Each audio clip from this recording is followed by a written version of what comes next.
قال، انہوں نے کہا، صلی بنا رسول اللہ صلی اللہ علیہ وسلم ذات یوم، ایک دن حضور نے ہمیں نماز پڑھائی، امامت فرمائی، ثم اقبل علینا بوجہہ، پھر اپنا چہرہ اپنا رخ ہماری طرف کر کے آپ نے گفتگو شروع کی، فوعظنا موعظۃ بلیغۃ، پھر آپ نے ایک ایسا واعظ فرمایا جو بہت ہی دلوں میں اتر جانے والا تھا، بلیغ، بلغ پہنچ جانا، تو گویا کہ وہ ہمارے دلوں میں سرایت کر گیا۔ ذرفت منہ العیون، اس کی تاثیر اس درجے ہوئی کہ ہماری آنکھوں میں آنسو ابل آئے، بہہ پڑی ہماری آنکھیں، وَوَجِلَتْ مِنْهَا الْقُلُوبُ، اور ہمارے دل جو ہیں دہل گئے، لرز گئے۔ فَقَالَ رَجُلٌ، تو عرض کیا ایک شخص نے، یا رسول اللہ، اے اللہ کے رسول صلی اللہ علیہ وسلم، كَأَنَّ هَذِهِ مَوْعِظَةُ مُوَدِّعٍ، یہ تو ایسا محسوس ہو رہا ہے کہ آپ کا یہ وعظ وداع کرنے والے کا وعظ ہے، یعنی کہ گویا کہ آپ اب ہم سے رخصت ہونے والے ہیں۔ معلوم ہوتا ہے کہ یہ آخری وعظ ہے جو آپ نے ارشاد فرمایا، جس درجے کا بلیغ اور مؤثر وعظ آپ نے، اور دلوں میں کھپ جانے والا، جس سے آنکھوں میں آنسوں کے جو دریا بہنے لگے اور دل جو ہے دہل گئے۔ تو کأن هذه موعظۃ مودع، وداع کرنے والا، مودع، تو جیسے وہ جاتے ہوئے آخری وقت میں نصیحت کرتا ہے، آپ کی معلوم ہوتا ہے ایسی نصیحت ہے۔ فَأَوْصِنَا، تو ہمیں ذرا مزید وصیت فرمائیے کہ آپ ہمیں کیا تاکید کر رہے ہیں، اگر یہ واقعی آپ کا اس دنیا سے رخصتی کا وقت قریب آ گیا ہے تو پھر ہمیں وہ باتیں بتائیے کہ جن کی ہمیں سب سے زیادہ ضرورت ہوگی۔ اب یہاں سے حضور کا قول شروع ہو رہا ہے۔ فقال، حضور نے فرمایا، اوصیکم بتقوی اللہ، سب سے پہلے تو میں وصیت کرتا ہوں تمہیں اللہ کا تقوی اختیار کرنے کی۔ تقوی کے معنی بہت مرتبہ بیان ہو چکے، بچنا، اور یہ تقوی ایک دنیا کا ہے، ایک آخرت کا ہے۔ دنیا میں معصیت سے بچنا، گناہوں سے بچنا، اللہ کی نافرمانی سے بچنا، شریعت کے حدود سے تجاوز کرنے سے بچنا، یہ بچنا ہے، بچ کر چلنا۔ جیسے کہ کسی گھنے جنگل میں سے گزرنا پڑے انسان کو، اور وہاں کوئی پگڈنڈی بھی نہیں، کوئی راستہ بنا ہوا نہیں، اونچی اونچی گھاسیں اور درخت ہیں، اور اگر وہ امیزون کا ٹاس ہو یا کانگو کا ٹاس ہو تو درختوں سے لٹکے ہوئے بھی سانپ موجود ہوتے، تو اب ظاہر بات ہے کہ آدمی کس طرح چوکنا ہو کر پھونک پھونک کر قدم رکھے گا، کہیں ایسا نہ ہو کہ کوئی سانپ کنڈلی مارے بیٹھا ہو اور میرا پاؤں اس پر پڑ جائے، یا اور کسی موذی جانور کا کوئی بھٹ ہو، کوئی بل ہو اور اس میں میرا پاؤں پڑ جائے۔ تو یہ بچ کر چلنا کہ لو سانس بھی آہستہ کہ نازک ہے بہت کام، آفاق کی اس کارگہ شیشہ گری کا، ہر سانس کا لحاظ رکھو۔ تو سب سے پہلے تو اوصیکم بتقوی اللہ، نمبر 2 والسمع والطاعۃ، ایک نظم جماعت جو ہے، تمہاری اجتماعیت، صاحب باتیں میرے بات خلافت ہوگی، ابھی تو تم میری بات مان رہے ہو، میں اللہ کا رسول بھی ہوں، لیکن اب میرے بعد رسول تو نہیں ہوگا، نبی تو نہیں ہوگا، خلیفہ ہوگا، لیکن اس کے لیے بھی سمع و طاعت، اس کا حکم سننا اور ماننا، تاکہ رکھنے نہ پڑے، جماعتی زندگی میں افتراق نہ ہو۔ اس لیے کہ ظاہر بات ہے کہ United you stand, divided you fall, جب ڈویژن ہو جائے، اختلاف ہو جائے تو پھر ظاہر بات ہے زوال آ جائے گا، اور یہ ہوا ہے۔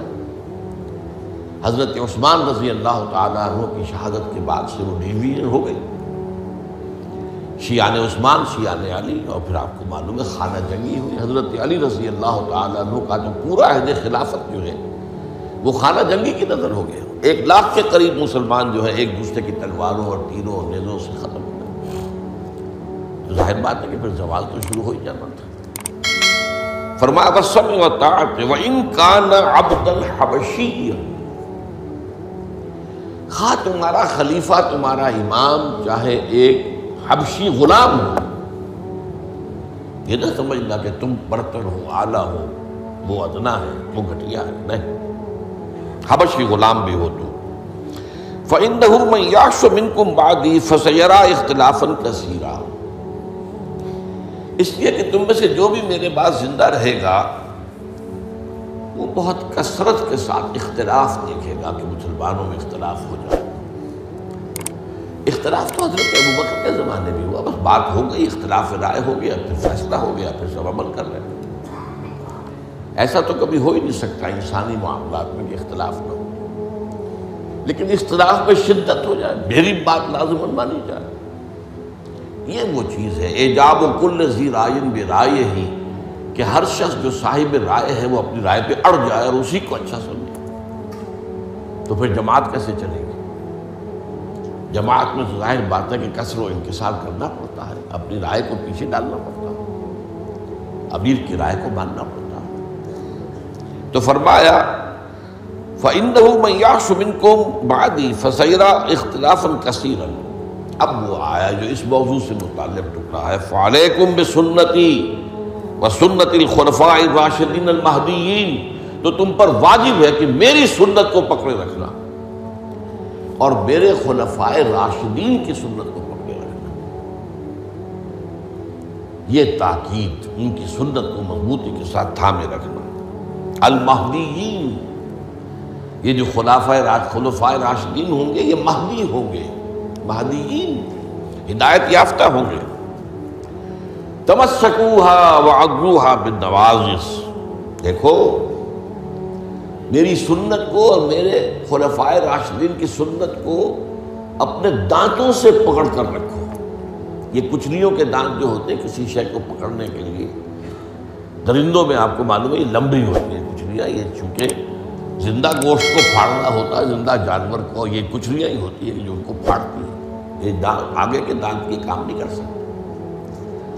ہمارے ہاں چونکہ اب انسان جو ہے کچا گوشت نہیں کھاتا تو کچلیوں کی اتنی ضرورت نہیں ہے، تو چھوٹی رہی ہے، نشان تو ہے۔ تو فرمایا عضو علیہا بالنواجذ، اپنی کچلیوں سے، دانتوں سے اسے پکڑ لو۔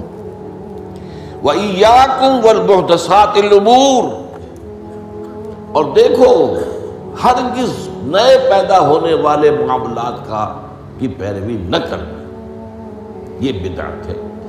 میں پچھلی مرتبہ بیان کر چکا ہوں، بدعت اور محدثہ، بدعہ محدثہ یہ ہم معنی الفاظ ہیں۔ وَإِيَّاكُمْ وَالْمُحْدَثَاتِ الْأُمُورِ فَإِنَّ كُلَّ مُحْدَثَةٍ بِدْعَةٌ وَكُلَّ بِدْعَةٍ ضَلَالَةٌ، اس لیے کہ ہر نئی پیدا شدہ چیز بدعت ہے اور ہر بدعت گمراہی ہے۔ میں نے اس اعتبار سے آپ کو یاد ہوگا کہ بدعت کے جو اسباب پیدا ہیں وہ بھی کل پچھلی مرتبہ بیان کیے تھے۔ بدعت کا ایک سبب یہ ہوتا ہے کہ جب دین کا ہمہ گیر تصور سامنے نہیں رہتا، دین کے ہمہ گیر تصور میں عبادات بھی ہیں، معاملات بھی ہیں، اور معاملات کی اہمیت زیادہ ہے۔ معاملات کی کوتاہی کو اللہ معاف نہیں کرے گا، عبادات کی کوتاہی کو اللہ معاف کر دے گا، وہ تو اللہ کے لیے ہے نا، تو اللہ تعالیٰ تو بہت معاف فرمانے والا ہے۔ یہ انسانوں کا حق اللہ کیسے معاف کرے گا؟ آپ نے کسی کا حق مارا ہے تو اس کا حساب کتاب تو ہو کر رہے گا، یا تو آپ کے کچھ برے اعمال، اس کے کچھ برے اعمال، گناہ آپ کے حساب میں آئیں گے، اور یا آپ کی کچھ نیکیاں ہوں گی تو وہ دے دی جائے گی اس کو جس کا کہ حق آپ نے مارا۔ وہ گیو اینڈ ٹیک وہاں ہوگا، کریڈٹ ڈسکریڈٹ جو ہے وہ ہوگا، کریڈٹ اور ڈیبٹ وہ ہو کر رہے گی۔ اب تیسری چیز اور ہے، عبادات، معاملات، اور سب سے اوپر اللہ کے دین کو غالب کرنے کی جد و جہد۔ یہ ہم نے حضرت معاذ کی حدیث میں پڑھا ہے، وَضَرْبَتِ السَّلَامُ مِنْ الْجِهَادُ فِي سَبِيلِ اللَّهِ۔ اسلام ایک درخت کے مانند ہم نے دیکھا، وہاں حضور نے مثال دی، اس کی جڑ ہے وہ تو ہے شہادت اللہ الہ الا اللہ وان محمد رسول اللہ، ایک تنا ہے اقام الصلاۃ و ایتاء الزکوٰۃ و ضربۃ السلام منہ، اور آپ کو معلوم ہے کہ اصل جو درخت سے مطلوب ہوتا ہے وہ تو اوپر ہوتا ہے۔ ٹھیک ہے، بعض درختوں کی لکڑیاں بھی کام میں آ جاتی ہیں، جلا کے بھی لیتے ہیں یا اس سے فرنیچر بن جاتا ہے، لیکن اصل جو ہے پودا لگایا ہے تو پھول کے لیے، پودا لگا درخت لگایا تو آم کے لیے، وہ کہاں ہوتا ہے؟ وہ تو جڑ میں تو نہیں لگتا، وہ تنے پر نہیں لگتے، وہ تو اوپر۔ تو وہ جو چوٹی ہے وہ جہاد فی سبیل اللہ ہے۔ اب کچھ لوگوں کی زندگی سے یہ جہاد خارج، انہیں تصور ہی نہیں کہ یہ بھی کوئی فرض ہے، باطل کے نظام کے تحت آرام سے رہ رہے، پاؤں پھیلا کر سوتے ہیں، اپنا پروفیشن، اپنا کاروبار، اپنا دھندا، انہیں اس سے غرض ہی نہیں کہ ہو کیا رہا ہے ماحول میں، اللہ کے دین کو کیسے اس کی دھجیاں بکھیری جا رہی ہیں، شریعت کو کیسے پامال کیا جا رہا ہے، دین میں کیسی تبدیلیاں کی جا رہی ہیں، انہیں فکر ہے، تو ادھر سکڑ کر آ گئے۔ اور کچھ لوگ وہ ہیں جو معاملات کو بھی چھوڑ بیٹھے، کاروبار میں تو سود کیا کرے، لینا ہی ہے تو دینا ہی ہے، بینک سے روپیہ لیے بغیر کاروبار کیسے بڑھائیں، کارخانہ تو لگانا ہی ہے تو بینک سے تو قرض لینا ہی ہے، چھوٹے مکان میں کیسے رہوں، بڑی حویلی تو بنانی ہی ہے، وہاں سے جو ہے بینک سے قرضہ لینا ہی ہے، یا اسی طریقے سے اور کا معاملات کے اندر جو ہے وعدہ خلافی ہو رہی ہے، جھوٹ ہے وغیرہ وغیرہ، دھوکہ ہے۔ اب وہ دین سکڑا، ایک حصہ اقامت دین کی جد و جہد خارج از بحث، معاملات اس کے اندر بھی کمی، تو اب سارا جو گاڑھا پن ہے وہ عبادات میں آ گیا۔ میں نے مثال دی تھی آپ کو کہ ایک تشلا ہوتا ہے نا، اس میں پانی بھرا ہوا ہے، 1 انچ اونچا ہے، 2 انچ اونچا ہے، اسی کو آپ کسی جار میں ڈال دیجئے وہ 1 فٹ اونچا ہو جائے گا۔ تو جب آپ نے یہ بیس اس کا تنگ کر دیا، نہ اقامت دین کی جد و جہد رہی اور نہ معاملات کی پیروی رہی، تو سارا زور اب عبادات، ہر سال عمرہ فرما رہے ہیں، کمائی حرام کی ہے۔ کچھ لوگ ہیں بڑے فخر سے کہتے ہیں ہر سال حج کو جاتا ہوں، اور میرا مسلح مقرر ہے پہلی صف کے اندر، وہاں شرطوں کو رشوت دیتے ہیں اور وہ ان کے مسلح محفوظ رکھتے ہیں، سمجھتے بڑی نیکی کا کام کر رہے ہیں۔ حالانکہ دیکھیے، میں خاص طور پر آپ کو بتا دوں، حضور صلی اللہ علیہ وسلم نے جو عمرہ قضا تھا صلح حدیبیہ کے بعد ہوا، اس کے بعد کوئی عمرہ نہیں کیا۔ سن 8 ہجری میں مکہ فتح ہو گیا، اس کے بعد تو آپ بادشاہ تھے، اب کون روکنے والا تھا؟ کوئی عمرہ نہیں کیا۔ وہ ساری جد و جہد دین کو غالب کرنے کے لیے ہو رہی ہے، آپ کا سارا وقت اس میں لگا ہوا، پھر حج نہیں کیا۔ سن 8 میں رمضان میں مکہ فتح ہو چکا ہے، آپ حج کر سکتے تھے، سن 9 میں بھی نہیں کیا۔ قافلہ جو ہے حجاج کا وہ بھیج دیا، مدینے سے روانہ کر دیا، حضرت ابوبکر کو امیر الحج پر خود دی گئی۔ صرف ایک حج ہے، وہ آخری حج جسے ہم حجۃ الوداع کہتے ہیں۔ اس سے سمجھنا چاہیے ریشیو پروپورشن دین میں کیا ہے، واٹ از واٹ، کس چیز کی کیا قدر و قیمت ہے، کون سی چیز کتنے درجے میں مطلوب ہے۔ یہ جب جو ہے جیسا کہ میں نے کہا یہ دین کا تصور سکڑے گا تو عبادات، اور یہ عبادات خلوص کے ساتھ ہو رہی ہوں گی، اور ان عبادات کے اندر تشدد بھی ہوگا اپنے اوپر اور مبالغہ ہوگا، بڑھاتے چلے جائیں گے، اور یہاں تک کہ اس میں بدعات ایجاد ہو جائیں گی۔ اب خاص طور پر شب برات، قدمی شب، بہت جو ہے عبادت کر، باقی تو جو کچھ ہوتا ہے اس کو تو چھوڑ دیجئے، آتش بازی ہوتی ہے یا کچھ اور جو ہنگامہ ہوتا ہے، جو جشن، یہ تو کچھ سرے سے دین سے کوئی سروکار ہے ہی نہیں۔ لیکن خاص طور پر اس رات کو مقرر کر لیا، حالانکہ کوئی قوی احادیث موجود نہیں ہے۔ اسی طریقے سے معراج کی شب، وہ ساری چیزیں کیوں ہو رہی ہیں؟ اس لیے کہ عبادات کا جو معاملہ ہے پوری توجہ ان پر مرتکز ہو گئی۔ اچھا، دوسرا مسئلہ کیا ہوتا ہے؟ عبادات میں بھی ایک ہے ان کا ظاہر رسم، ایک ہے باطن روح۔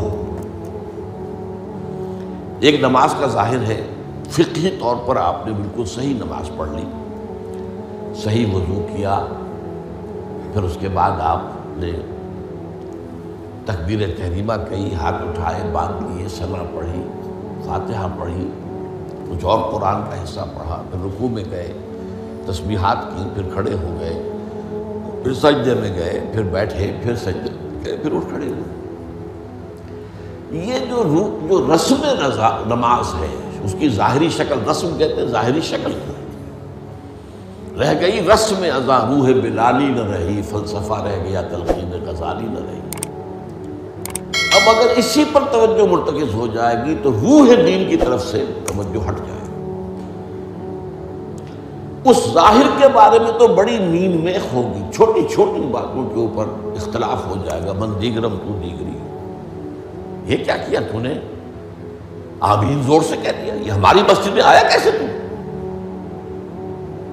آئندہ جرأت نہ کرنا، ٹانگیں توڑ دیں گے، یہ کیا رفع دین کر رہے ہیں؟ چھوٹی چھوٹی چیزیں، بڑی چیزیں سب ہضم، لکڑ ہضم، پتھر ہضم، سود ہضم، جھوٹے کاروبار سے آنے والی آمدنی ہضم، یہ اختلافات ہضم نہیں ہوتے۔ اس میں پھر رسومات کا اضافہ ہوگا، رسومات پر رسومات، رسومات پر رسومات۔ اب اسی کی ایک مثال ہے، شادی بیاہ کے لیے رسمیں کتنی ہو گئی۔ ہم نے تحریک شروع کی، اللہ کا شکر ہے، کچھ چرچا ہے، بھائی نکاح مسجد میں کرو، لڑکی والوں کے ہاں کوئی دعوت طعام اس کا ثبوت نہیں ہے۔ دعوت طعام ایک ہے اور وہ دعوت ولیمہ ہے لڑکے کی طرف سے، اس کا گھر آباد ہوا ہے، وہ اپنی خوشی منائے، سیلیبریٹ کرے اپنے دوستوں، یہ ثابت ہے، اس کی تاکید ہے۔ باب الولیمہ حدیث کی کتابوں کے اندر پورا باب ہے، باقی اور کوئی نہیں۔ اب یہ ہمارے ہاں بارات چڑھ رہی ہے اور پہلے سیرا بن رہا ہے اور پھر وہاں کچھ پیسے پیش کیے جا رہے ہیں، پھر وہ بارات گئی ہے جتھا بن کر، اور وہ لڑکی والوں کے ہاں جو ہے وہاں نکاح ہوا ہے، اور وہاں پھر وہ جو کھانے کھائے جا رہے ہیں ان میں جو آپ کو معلوم ہے اسراف ہو رہا ہے، جو کھانا جو ہے برباد ہو رہا ہے جس طریقے سے کھاتے ہیں، یہ ساری چیزیں۔ اور پھر کتنی دعوتیں ہوتی ہیں، مہندی کی دعوت ہو رہی ہے، مہندی کی رسم ہو رہی ہے، ابھی تو تاریخ لینے جا رہے ہیں لڑکی والوں کے ہاں، وہ دعوت ہو رہی ہے، جشن ہو رہا ہے، پر ہوتا کہاں ہے یہ؟ جن لوگوں کی حرام کی کمائی جو ہے، جن کے پاس انبار اس کے ہیں، وہ اپنی دولت کے اظہار کے لیے یہ سارے کام کرتے ہیں، اور اس کا نام تبذیر ہے قرآن مجید کی اصطلاح میں، تبذیر۔ ان المبذرین کانوا اخوان الشیاطین، یہ جو پیسے لٹانے والے ہیں اپنے نام و نمود کے لیے، شہرت کے لیے، دکھاوے کے لیے، یہ شیطانوں کے بھائی ہیں۔ نتیجہ کیا نکلتا ہے؟ آپ کے پاس تو دولت کے انبار تھے، آپ نے کیا، ایک غریب آدمی کی مصیبت ہو گئی، وہ کیا کرے؟ میری بیٹی کیا کہے گی؟ میری شادی پر میرا باپ یہ بھی نہیں کر سکتا۔ وہ کھاتے پورے کرتے ہیں جس طرح بھی ہو، کچھ بھی، کہیں حرام سے کمائیں، کہیں چوری کریں، کہیں ڈاکہ ڈالیں، کہیں رشوتیں لیں، جس کے ہاں چند بیٹیاں ہو جائیں اس کی نیندیں حرام ہو جاتی ہیں۔ جبکہ اسلام کا اصول یہ ہے، شادی میں لڑکی والوں کا ایک پیسہ بھی خرچ نہیں ہونا چاہیے، مہر لڑکا دے گا، محفل نکاح میں چھوارے لائے یا کچھ اور لائے، ٹافیاں لائے، کوئی چائے منہ میٹھا کرانے کے لیے لڑکا لائے گا، ولیمہ لڑکا کرے گا، لڑکی والوں کو تو خرچ ہی نہیں، نہ جہیز کا کوئی تصور اسلام میں۔ لیکن ہمارے یہاں سارا معاملہ الٹا ہے۔ تو یہ ہے اصل میں جو اسباب ہوتے ہیں۔ اس میں نے ایک چیز آپ کو اور بتائی تھی، جہاں کوئی بدعت آئے گی وہاں سے کوئی سنت غائب ہو جائے گی۔ حدیث سنانے سے رہ گئی تھی، ما احدث قوم بدعۃ الا رفع مثلها من السنت، رواہ احمد رحمہ اللہ۔ کوئی قوم بھی کوئی بدعت ایجاد نہیں کرتی مگر یہ کہ اس کی جگہ سے سنت اٹھ جاتی۔